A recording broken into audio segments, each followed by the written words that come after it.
အားလုံးပဲမင်္ဂလာပါခင်ဗျာအောင်ကိုကိုဆန် YouTube channel မှာကြိုဆိုပါရစေဒီနေ့မှာတော့ပေါ့နော်online နေပြီးတော့စာအုပ်လေးတွေ free download ရယူခြင်းတဲ့လူတွေအတွက်ကျွန်တော်လည်းလက်ရှိအသုံးပြုနေတယ်ပေါ့နော်application လေးကိုနဲ့မိတ်ဆက်ပေးချင်ပါတယ်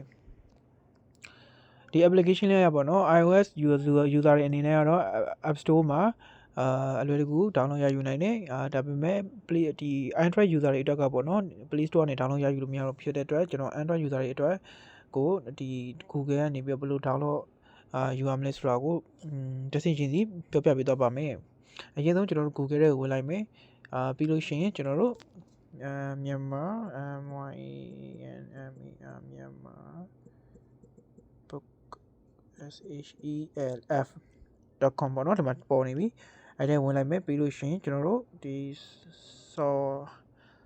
soft.net.com လားမသိဘူးပေါ့နော်အဲ့ဒီ website ကိုကျွန်တော်ဝင်လိုက်ပြီးလို့ရှိရင် free download ဆိုတာလေးကိုကျွန်တော်နှိပ်ပြီးတော့application ကို install အရင်လုပ်လိုက်မယ်ကျွန်တော်တို့ download လုပ်ပြီးသားဆိုတော့ကျွန်တော်မလုပ်ပြတော့ဘူး